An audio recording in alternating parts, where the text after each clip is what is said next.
Order! Order! You are an incorrigible delinquent at times. Behave yourself, man! A junior minister has resigned and nearly 40 Conservative MPs have now called for Boris Johnson's top adviser, Dominic Cummings, to resign. Douglas Ross, who was the Under-Secretary of State for Scotland, said the way Mr Cummings had interpreted the lockdown rules was different from the vast majority who had done as the government had asked. But Dominic Cummings was supported by the Cabinet Office Minister Michael Gove this morning, who said his account of his actions have been exhaustive, detailed and verifiable. Here's our political editor, Laura Koonsberg. You telling the truth yesterday? Police to keep order this morning. Can we just move out of the way, guys? The Prime Minister's top adviser no longer protecting his boss, instead a very big problem. Social distancing. Only a faint plea this morning. Dominic Cummings' swagger long gone. What is it? But now a minister's jumped because Mr Cummings hasn't been pushed. This will be better. It's good. Yeah. Douglas Ross happy to be on the campaign in Scotland in the autumn election. But if the number 10 adviser won't quit after breaking at the very least the spirit of the lockdown, well, Mr Ross won't stay. I have constituents who followed the guidance, and whether there were loopholes or areas that you could get around the guidance, they didn't, when the vast majority of people followed the guidance to the letter of the law, because the UK and Scottish governments were very clear at that time to stay at home to help our frontline NHS workers beat this virus. Now there are nearly 40 MPs, including former Tory ministers, even the boss of the party in Scotland, calling on him to quit. I think many people will have understood the dilemma that has been faced, but I think we are distracting attention now from the key issue, which is tackling the coronavirus. And that unease goes right to the top. A member of the Cabinet told me if Dominic Cummings had any self-awareness, he would resign. Another said, for as long as he stays, the government will remain stuck in this groove, unable to concentrate on what really matters. And by defending his adviser so strongly, this has become a question of the Prime Minister's judgment too. One very worried, very senior figure in the party even suggested Boris Johnson's authority itself is slipping out from under the door. Yet Downing Street is adamant that Mr Cummings' trip to the North East was covered by the exceptions to the lockdown rules. He travelled more than 200 miles to County Durham after his wife fell ill. And they've tried to justify even his 60-mile round trip to Barnard Castle, where he was spotted by eyewitness Robin Lees. But I just feel that it was right for the true message, well, what I saw to be in the public domain. I'd seen that. I didn't see that I should keep it to myself. Ministers know the public's concerned. Will the government review all penalty fines imposed on families travelling for childcare purposes during lockdown? That's a very good question. I think, especially coming from a man of the cloth, I think that is perfectly reasonable to take away that question. I'll have to talk to my Treasury colleagues before I can answer it in full. Nearly 40 of your colleagues believe that the Prime Minister's top adviser let the country down and want him gone. Given that you stood there at that lectern and told people the guidelines weren't advice, they were instructions, do you? My view is that what he did was within the guidelines.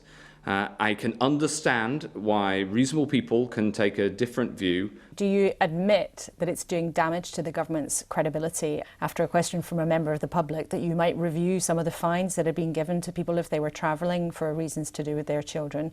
I think it's incredibly important that as a nation we keep our resolve. Everybody has a part to play in this. Of course, the future of one man, one job is less important than dealing with the virus. It's a huge distraction, though, despite the determination in number 10 to keep ignoring the wild ride outside.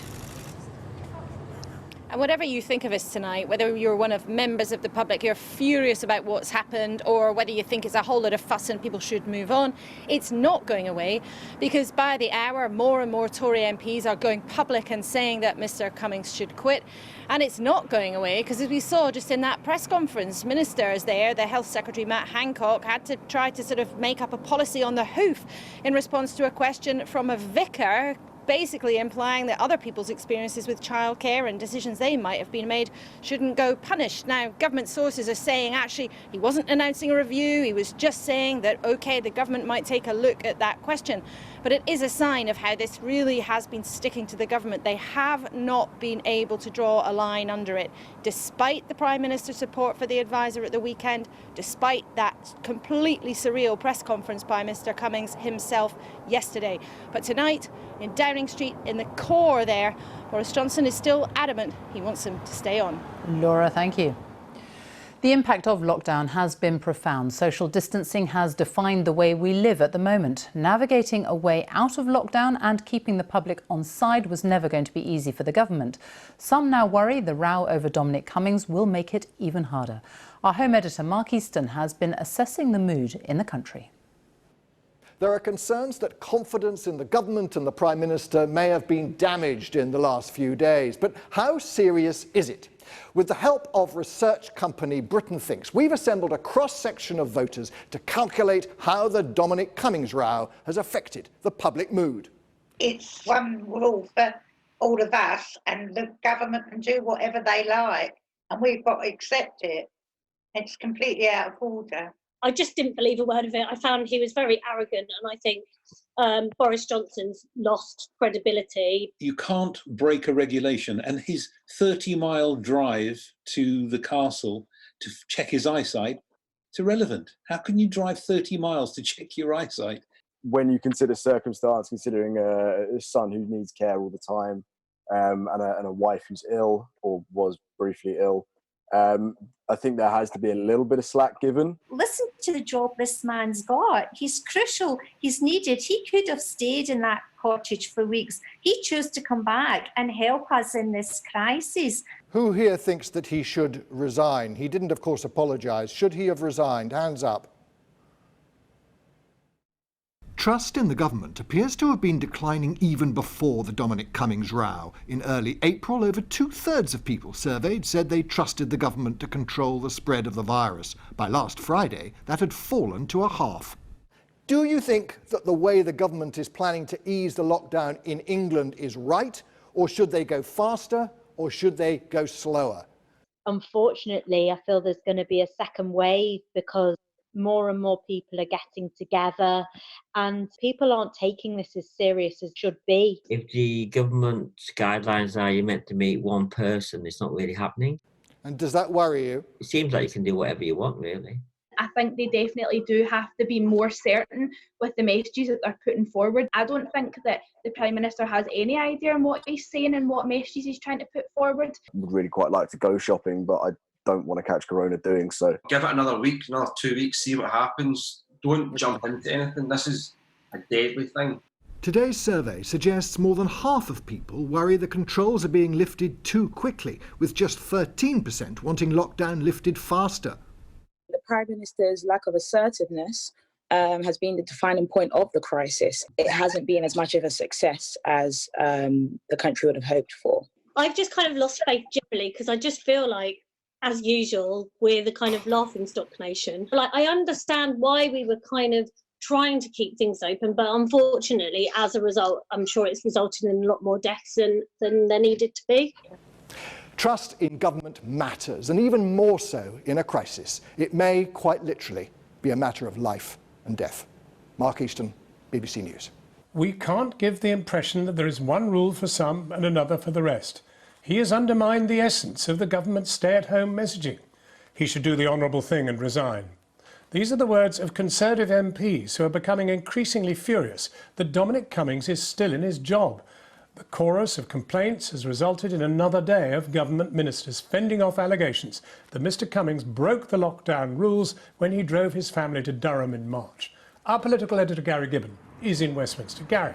Well, it felt at times today as though there was another new Tory MP popping his head above the parapet, or hers. Every 20, 30 minutes or so, someone else who was sharing a message with their constituents to say, I'm with you, Dominic Cummings shouldn't stay in his job. Good news for the government in just the last hour or so, though. Jeremy Hunt, the man who contested the last stages of the Tory leadership contest against Boris Johnson, he turned around and said, although he thought Dominic Cummings hadn't done the right thing, he wasn't in favour of scalp hunting.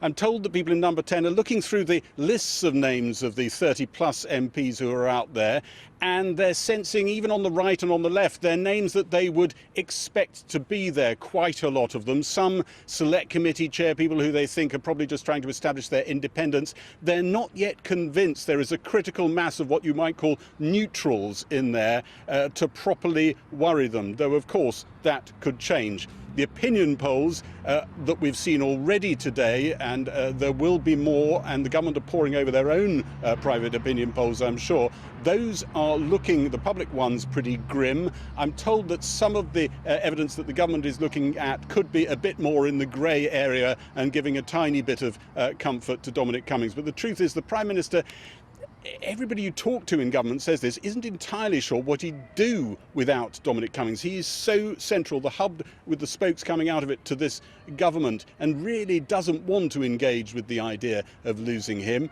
There is, of course, as well, a massive public health messaging issue around the whole Dominic Cummings saga, and the government is going to have to contend with that. And we had another example of the whole Dominic Cummings saga ambushing the government this afternoon at the Daily press conference, when Matt Hancock, the health secretary, was ambushed by a question from a member of the public and looked like he was making up policy on the hoof, because he was wrong-footed by someone saying, will you reverse the fines that have been imposed on people for travelling somewhere to get childcare? It's not clear anybody was fined for that, but it's symptomatic of the chaos pretty much round here the day after Dominic Cummings' press conference. The morning after the press conference that was supposed to draw a line, Dominic Cummings was still drawing fire. Tory MP after Tory MP issued messages calling for him to go, under pressure from constituents who felt the Prime Minister's top aide had broken the lockdown rules they had obeyed, often at great personal sacrifice. The Scottish Office Minister and professional football referee Douglas Ross rang the Prime Minister last night to tell him he was resigning as a minister because he couldn't defend Dominic Cummings keeping his job. I've looked at this long and hard. I'm proud to, go to school a couple of miles from here. This is my community, my home community, and I feel better to go out in my community explaining my decision, having resigned from government today, than I could have done if I'd remained part of it and supported some of the actions. MPs from all wings of the party reported a torrent of hostile emails attacking the hypocrisy of a government aide helping to issue stern shutdown instructions but not following them himself. I've probably had to deal with 950, 1,000 emails in the last 2.5 days. I sense that most colleagues have had that sort of number. People saying, we have done this sacrifice. Why can't you, as the government? And I think that's really playing into the British sense of fairness. The body that speaks for NHS leaders said the saga was threatening the government's public health message. The leaders of the healthcare system throughout the country have been concerned at this saga, among others, and the effect that it may have on staff confidence and indeed public confidence in terms of the guidance that government is issuing. Some Tory MPs said opinion polls surfacing today came as no surprise. One from YouGov suggested 71% of the population thought Dominic Cummings had broken the lockdown rules, even though he denies that. Nearly 60% said he should resign. The Dominic Cummings saga triggered a question from the public at the Daily Downing Street press conference. Will the government review all penalty fines imposed on families travelling for childcare purposes during lockdown? Thanks. Well, thank you, Martin. That's a very good question. I think, especially coming from a man of the cloth, I think that is perfectly reasonable to take away that question. I'll have to talk to my Treasury colleagues before I can answer it in full. We'll make sure that we write to you with a full answer and make an announcement from this podium. I think we can make that commitment. Officials rubbished the idea the Health Secretary had signalled a new policy, cancelling fines imposed for breaches of the lockdown. But it's symptomatic of a government still tripping up over debris left from yesterday's Dominic Cummings press conference, including lingering questions over why he made a 1-hour round trip to Barnard Castle during lockdown. Yesterday, he said COVID had affected his eyesight, so he was checking if he was able to drive back to London. My wife said we should drive down the road and you should see if you can actually drive and see if your vision is weird or if you're okay. Would you go on a 60-mile round trip to test your eyesight? I have, on occasions in the past, driven with my wife in order to make sure that, what's the right way of putting it? Dominic Cummings also drew attention to his far-sightedness in writing about coronaviruses before many others. For years I have warned of the dangers of pandemics. Last year I wrote about the possible threat of coronaviruses and the urgent need for planning. But the blog he wrote last year doesn't appear to have mentioned coronaviruses. Research suggests that paragraph discussing them was inserted last month. A sense that Dominic Cummings was curating his own place in history will fuel his critics. But even some of those calling for him to go worry what the government would look like without the man who does so much to shape it. So what is the mood in Durham about Mr Cummings' decision to drive there from London and to visit Barnard Castle, ostensibly, as Gary said, to test his eyesight? Jane Dodge has been to find out whether people in the North East think his actions were understandable or could have put their area at greater risk. It was a 5-hour journey from one end of the country to another, a journey to what Dominic Cummings described as a safe place. It was also to the area of the UK where people are most worried about the coronavirus, according to data released today by the Office of National Statistics. In a snapshot of opinions in Durham city centre, only one person thought it was a justified journey.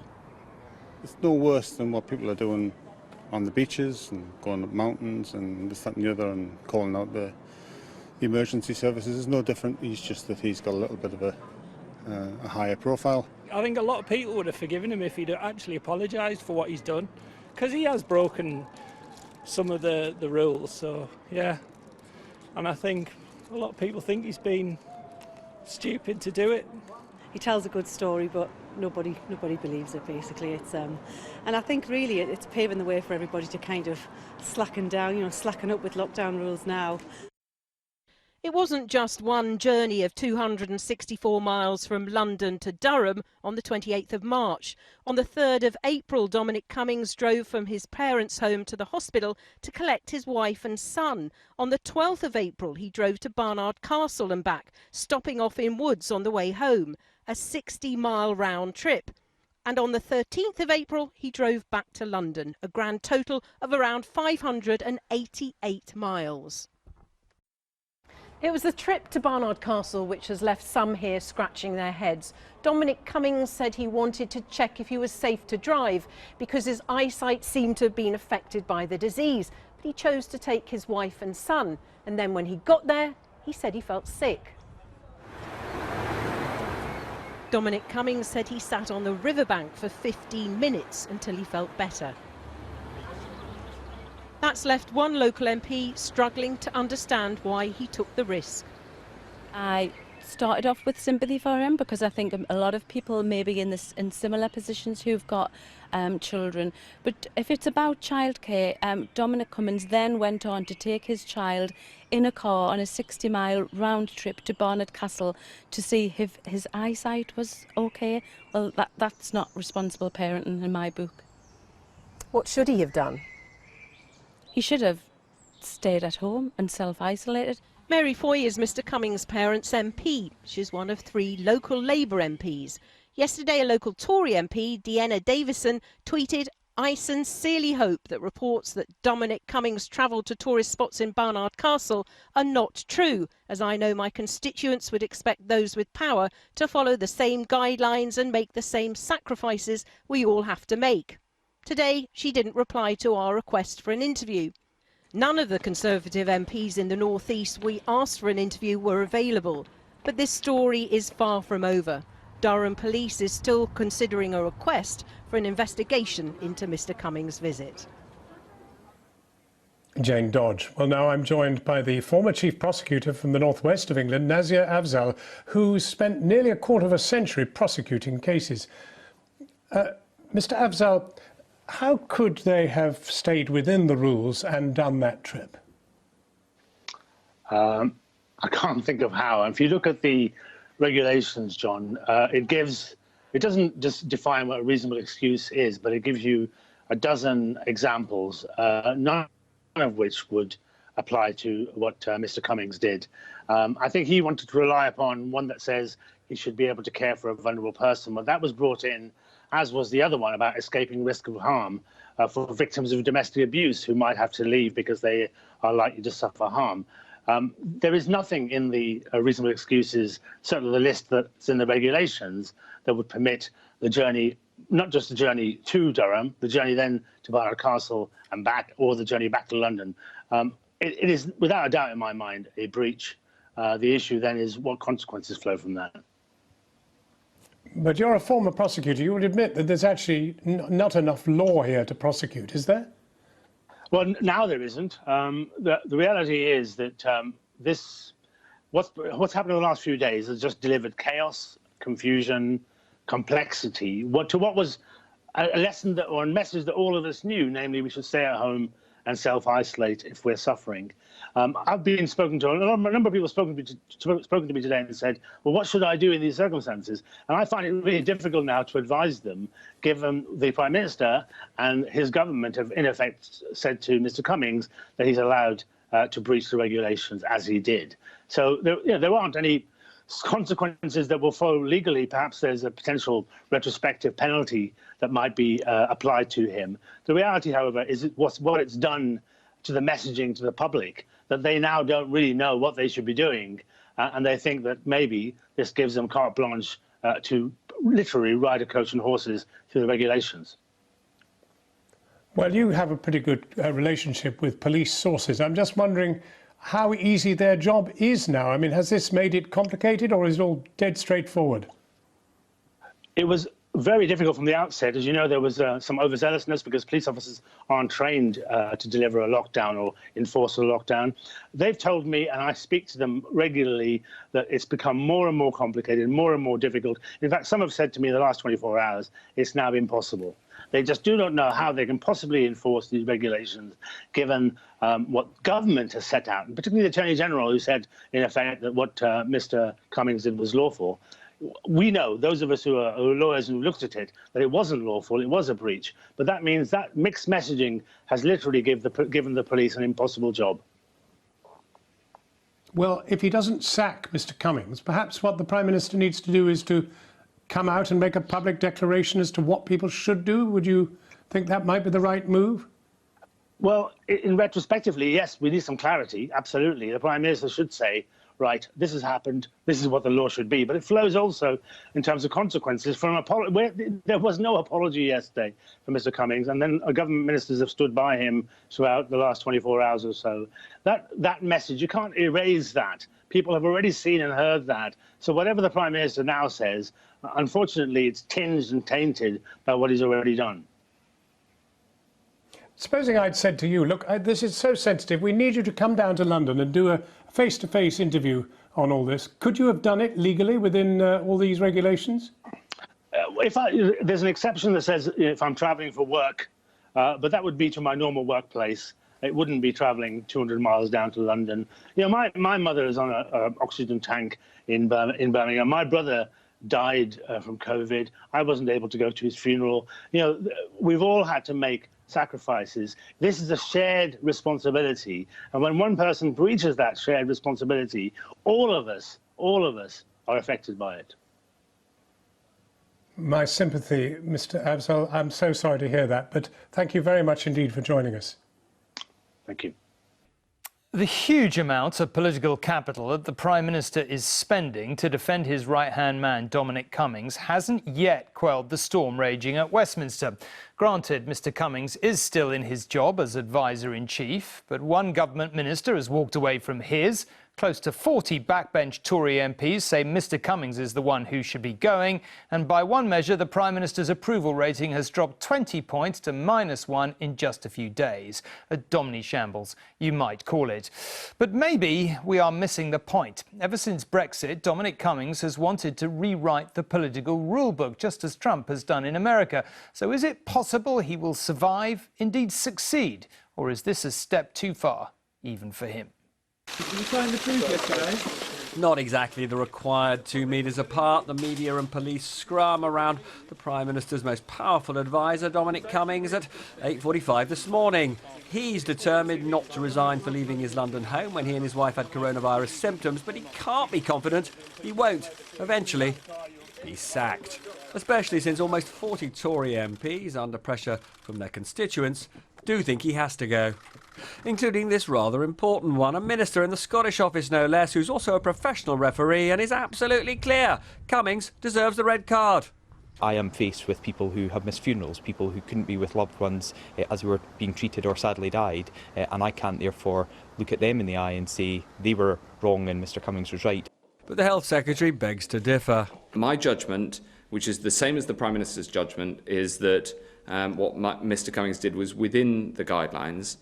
After all, the guidelines allow for exceptional circumstances, particularly with regard to childcare. Secretary of State, you and your wife tested positive for COVID-19. You have 3 young children, but you chose to stay at home in London. What is the relevant difference between you and Dominic Cummings? The relevant difference, Robert, is that we had childcare readily available at home and Mr Cummings didn't. Thanks very much. Well, that was me told. But if Cummings didn't break the rules, Martin Poole, a vicar in Brighton, wants justice for others. Will the government review all penalty fines imposed on families travelling for childcare purposes during lockdown? We do understand the impact and the need for making sure that children get adequate childcare. That is one of the significant concerns that we've had all the way through this. And so I think, especially coming from a man of the cloth, I think that is perfectly reasonable to take away that question. I'll have to talk to my Treasury colleagues before I can answer it in full, and we'll look at it. And an Oxford professor of primary care is unimpressed. This is going to cause confusion, it's going to reduce the trust in the government, and it's going to condone all sorts of breaches of whatever policy comes out next. I'm predicting middle of June we will see an uptick in the deaths. Barnard Castle today, where Cummings and his wife admitted they drove, was one apparent breach of the quarantine rules. The other alleged breaches were leaving the London home with his wife Mary Wakefield and their 4-year-old son when both had symptoms, and going into work in Downing Street when he first thought his wife was ill. Now, strikingly, tonight the former Health Secretary Jeremy Hunt, who's been influential throughout the crisis, said, "I am afraid I'm not going to add my voice to the list of those calling for him to resign. I'm also not convinced that politics gains much from the spectacle of scalp hunting." So against the normal rules of politics, Dominic Cummings may yet keep his job. Now, he clearly thinks so. I've already answered the question. But tomorrow is the big test when senior Conservative MPs ask the Prime Minister to explain why his powerful advisor is so important to him. And Robert, of course, joins me now. Robert, look, you and I would probably both agree Dominic Cummings has been trying to rewrite the political rule book for many years. Is this just another chapter of it, do you think?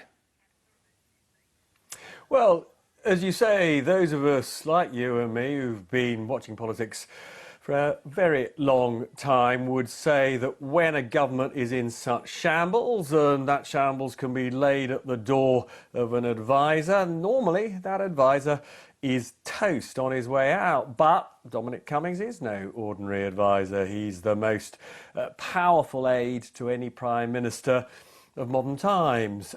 He directs almost everything that matters in this government. Boris Johnson is enormously dependent on him, more dependent on Cummings than he is on his cabinet colleagues. And right now, the Prime Minister, who broadly thanks Mr Cummings for delivering that election victory, thanks Mr Cummings for delivering Brexit, doesn't believe that he can really do without him. And so all ministers are sort of scrabbling around to try and demonstrate that there was nothing fundamentally terrible that Dominic Cummings did, even though that there are government scientists saying that he's making the lockdown rules harder to enforce. He's got the police saying that Dominic Cummings' actions makes it harder for them to levy fines, and you've got a bunch of Tory MPs saying they're bombarded with complaints from their constituents, and at least 40 of them think he should resign. Now, I don't think that this incident will have zero impact on the way that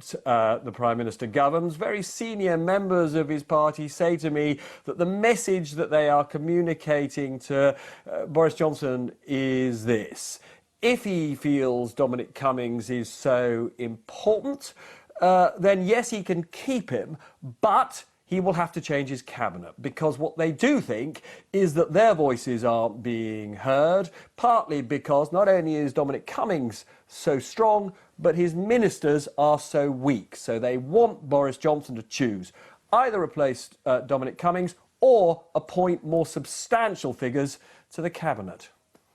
Robert, it is another fascinating turn of events. Thank you very much indeed. Good evening. Dominic Cummings broke the rules. The country can see that, and it shocked the government cannot. The longer ministers and Prime Minister tell us he worked within them, the more angry the response to this scandal is likely to be. He was the man, remember, who always got the public mood, who tagged the lazy label of elite on those who disagreed. He should understand that public mood now, one of fury, contempt and anguish. He made those who struggle to keep to the rules feel like fools, and has allowed many more to assume they can now flout them. The Prime Minister knows all this, but despite the resignation of one minister, growing unease from his backbenchers, a dramatic early warning from the polls and a deep national disquiet, Boris Johnson has chosen to ignore it. Tonight we consider what this blind loyalty tells us about the workings of Number 10. We do not expect to be joined by a government minister, but that won't stop us asking the questions. We start with Nick Watt in the mood of the party today. Nick, just talk us through what you're hearing. Well, the fears about the damage being inflicted on the government are spreading far and wide in the Conservative Party and right into the Cabinet. I understand that Cabinet ministers have raised their concerns with the Chief Whip, Mark Spencer. I'm told that one Cabinet minister has been heard to say that unless this is dealt with, and that means the departure of Dominic Cummings, this could cost lives. And what this Cabinet minister is saying, that the appearance that the rules may not apply to those at the top may encourage wider rule breaking amongst members of the public. Some ministers are using pretty blue language to describe Dominic Cummings, and just to get an idea of the strength of feeling, this is what one minister told me. Dom Cummings has put himself first, and in doing so he has trashed all the good work of cabinet ministers, damaged the Prime Minister and put at risk the whole COVID campaign. The fact he didn't resign last week shows how selfish and arrogant he is. Is your sense, Nick, that there is nervousness from the PM himself now? Well, the Chief Whip is telling MPs who raised concerns that the Prime Minister is not for budging. And in the last few hours, I broke the news that Danny Kruger, who's the Prime Minister's former political secretary, now an MP, had written to fellow MPs and said that while Dominic Cummings may arguably be guilty of a minor infraction of the lockdown rules, the Prime Minister is absolutely standing by him. So let's just have a look at what Danny Kruger wrote to fellow Conservative MPs elected in December. He said, Boris Johnson and Dominic Cummings together are why we won the 2019 election. And then he went on to say that because the Prime Minister is really serious on this one, calling for Dominic Cummings to go is basically declaring no confidence in the Prime Minister. Now, I'm told that this note has, in the words of one MP, created a huge stink, because Danny Kruger also said in that note that the Johnson-Cummings partnership is the only way that the government can get Brexit done and achieve its wider goals. One MP said to me, it's pretty extraordinary for Danny Kruger to say the Prime Minister cannot function without Dominic Cummings. So is your sense, Nick, this is an internal party affair, or does it actually have cut through? Well, one MP who is incredibly loyal to Boris Johnson, who's a true get Brexit done MP, said to me that if Number 10 think this is no more than a media storm, then they are really off their rockers. And we got an idea of how this really is getting cut through with the public when we heard from the public at today's Daily Briefing. Will the government review all penalty fines imposed on families travelling for childcare purposes during lockdown? Thanks. Well, thank you, Martin. That's a very good question coming from a man of the cloth. I think that is perfectly reasonable to take away that question. I'll have to talk to my Treasury colleagues before I can answer it in full, and we'll look at it. Well, no direct mention there of Dominic Cummings by the Reverend Martin Poole, but I think it's pretty clear what was on his mind. The government making clear that no review of those fines is on the cards. Matt Hancock is simply going to pass the message on to the relevant ministers. Nick, thanks very much indeed. So the questions remaining are many. It is still unclear why Dominic Cummings tested his eyesight by going for a 60-mile drive with a small child. Still unclear why he changed his own blogs to backdate inclusions to suggest he predicted the pandemic. Still unclear why his wife's article about lockdown contained so many apparent inaccuracies. Still unclear why the government would stake its moral authority on the insistence that what happened was fine. Lewis Goodall has a look at the holes in the account. Dominic Cummings and Boris Johnson have reached the zenith of politics through their ability to judge the public mood, to know that most stories are in the bubble. They'll write 99 times out of 100. People barely notice, but when they do, they really, really do. He should be punished just like everyone else. People are still being fined. It's hypocrisy in the middle of the government. There's one rule for one rule for another. We're seeing people who are being prosecuted for not following the guidelines, and yet he's getting away with it. We've had 3 days now of story, counter-story, counter to the counter-story about this now infamous journey. A fragmented assortment of facts and accounts which often seemed not to cohere to that we heard just hours before. This is what we do know about the strange case of Mr. Dominic Cummings and his trip to Durham and what effect it might have. Initially, we were told that Mr. Cummings and his family stayed at his father's property throughout his period in County Durham, and Downing Street rubbished suggestions to the contrary. Look, the important thing is that everyone remains in the same place whilst they're locked down, which is exactly what happened in the case you're referring to with Mr. Cummings. So the Prime Minister will have known he was staying put. We now know that this is not true. We agreed that we should go for a short drive to see if I could drive safely. We drove for roughly half an hour and ended up on the outskirts of Barnard town. And yet ministers say this. My view is that what he did was within the guidelines. In fact, the guidelines on April the 12th were clear. Please stay local and use open space near to your home where possible. Don't travel unnecessarily. The cardinal guidelines of social distancing about why you could leave the house were also still in place. So the rules then are clear. He could only leave for exercise, for shopping or for emergencies. The Barnard Castle trip was none of the above. Nonetheless, ministers continue to say that the trip was within the rules. In a story, though, with some grey areas, this simply isn't one of them. On any measure, Dominic Cummings broke the rules when he made that Barnard Castle trip. You're supposed to be more than 2 metres apart. Mr. Cummings' defence also rests on the idea of exceptionality. There is a section of the rules which allows for some discretion for truly exceptional cases where there are safeguarding issues. It's difficult to argue, however, that this was an exceptional case. Millions of others were in the same position as he. There are also people with situations of far greater gravity. No wonder people are so angry. Not only is the actions of Dominic Cummings undermined that stay-at-home message that the Prime Minister and the government ministers that have come out now to defend him have also undermined that message, and that now really have no authority to ask people to stay at home or maintain social distancing measures when they're endorsing what Dominic Cummings has done.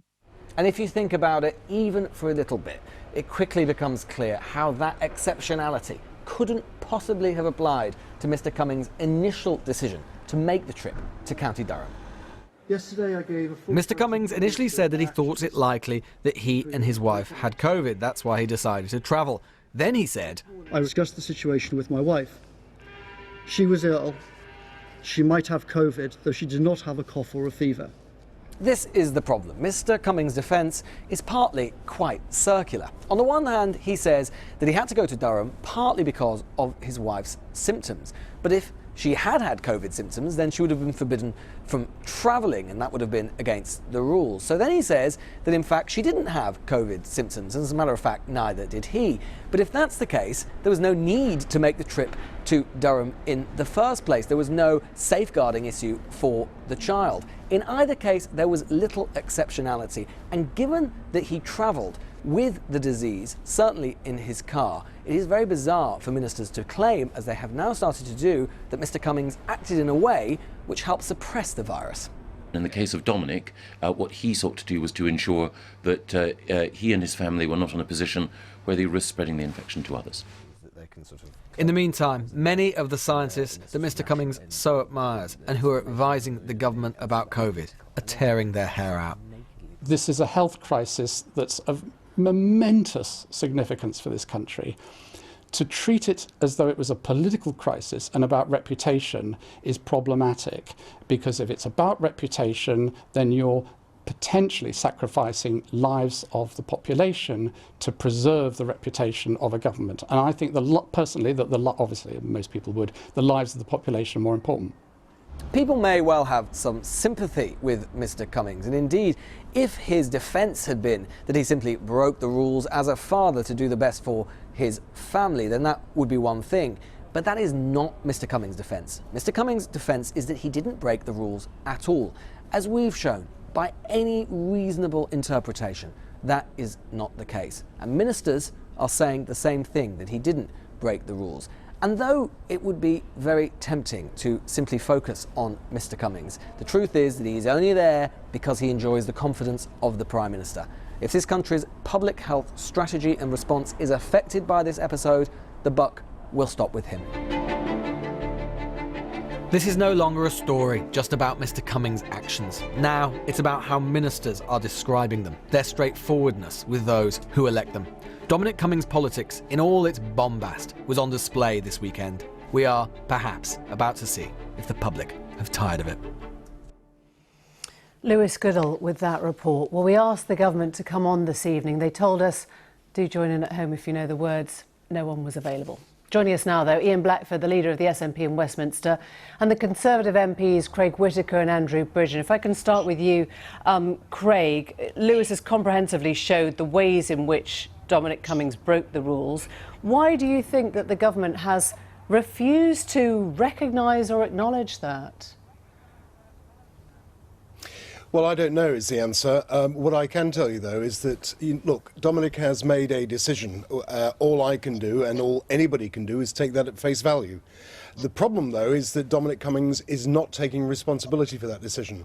And for somebody who sits on stage and takes all the scientific advice and then advises our Prime Minister, who then advises the country, it is really an untenable position to be in.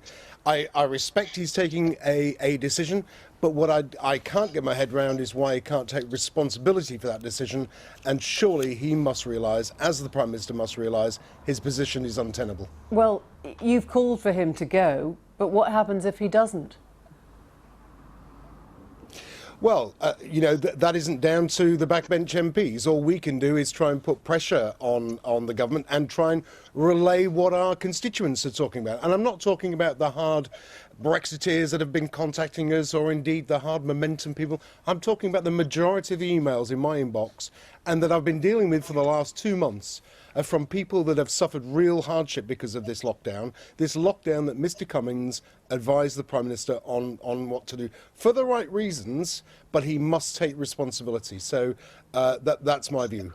What do you think is more damaging, that he's allowed to break the rules and stay, or that this undermines government health messages and could potentially, as we heard earlier, cost lives? Well, I don't buy this, that it actually undermines the public health messages, because the majority of people, particularly in the Calder Valley, who I've been here for the last 2 months are social distancing and are doing the right things. People understand why they have to do those things. It's for the health of themselves, the families, and the people around them. So I don't think that adversely it's going to have a massive impact on that public health message. But the reality is, this is a man that has been advising the Prime Minister to during lockdown on what is the right thing to do to save lives, and here he is breaking it. He needs to take responsibility. You heard the question in the briefing from the vicar who suggested that members of the public who'd found themselves in similar circumstances should be able to waive their fines. He asked the question, should those fines be reviewed, do you think? Well, I'm not sure about that. I mean, I speak to our police and crime commissioner in West Yorkshire on a fairly regular basis, and I can tell you that there aren't that many fines around. But the reality is that, you know, there is a lot of hardship that has been encountered. People have had partners die. They can't go to the hospital to see them. They can't go and then see them in the crematorium. Would you think it would be a good idea if those fines were waived now? Well, that is a discussion to be had, without question. But I get from my police and crime commissioner that the fines that have been imposed are actually for blatant breaches in regards to people having parties and those type of things. So I think we'd have to be very, very careful. That may send out the wrong message.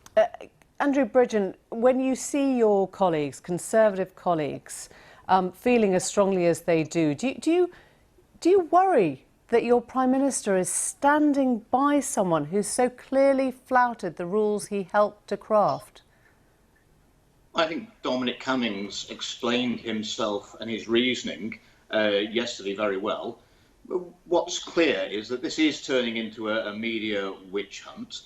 I'm not surprised the public are outraged, because the media have put rocket fuel under this. And what we do know is that a large number of the claims made when the story broke have actually proven to be completely untrue, and very few of them appear to have been retracted. Okay, I'm just going to stop you there, Andrew, if you don't mind, just because we've had a whole piece that lays out incontrovertibly how the rules were broken. I think you heard it, that he was told to stay local and use open space near your home, as we all were. The only reasons for going out were exercise, shopping or emergencies. None of those applied to the Barnard Castle excursion.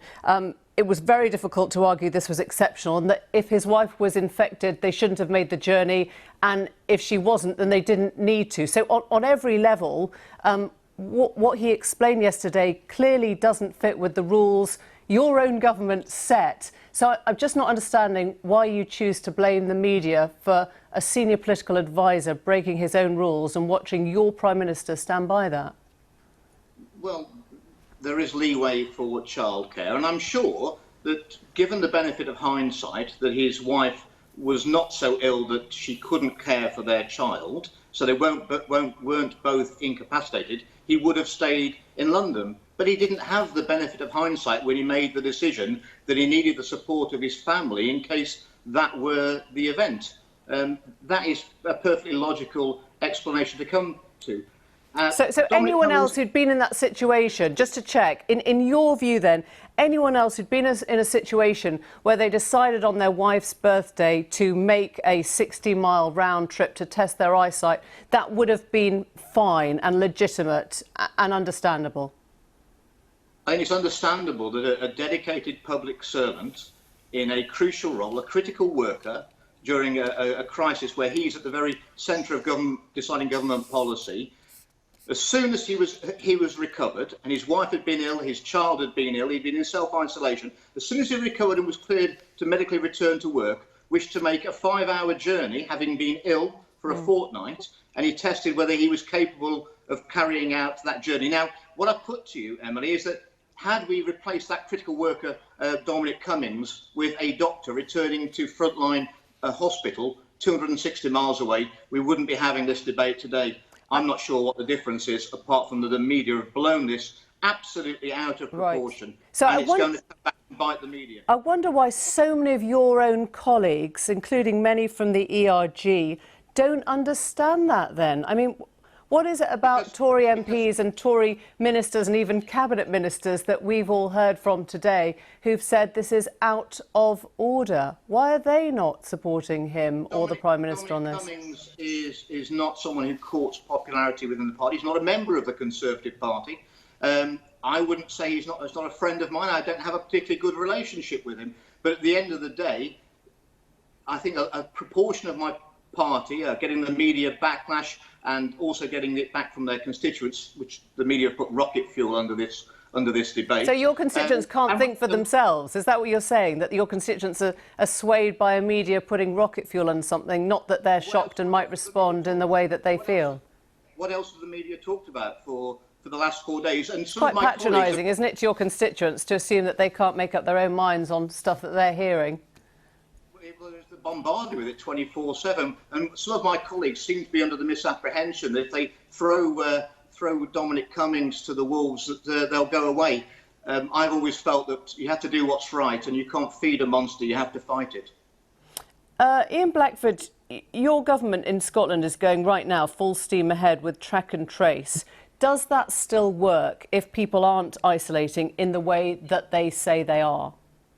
No, of course it doesn't. People have to isolate if this is to work effectively. And I've had some evidence of this over the last few days, Emily, because we have had a tracing regime in the Isle of Skye where I live, and it's been very effective. And I'm glad to see that people have been following the health advice. But can I just say to you that over the course of the last 48 hours, the emails that have poured into all of us, and in my case, not just from my own constituents, but right across the United Kingdom, there is real anger that people have, that the highest official advising the Prime Minister has wantonly broken the guidance that everyone else is supposed to follow. And when you look at the response from so many Conservative MPs, and I thank them for this, those that have come out and said that he has to go, the fact that a government minister has resigned, Douglas Ross, and I feel for him because he should be one resigning. It should be Dominic Cummings that should go. And we know that there's going to be a poll tomorrow in the Daily Mail that demonstrates that 80% of the public believe that Dominic Cummings broke the rules. That two-thirds do believe. Then, Ian, I wonder why you'd bother to write this cross-party letter calling for Dominic Cummings to go on health grounds. It's the best way you've got of actually uniting all the Conservatives together by making it look like a sort of political backlash, isn't it?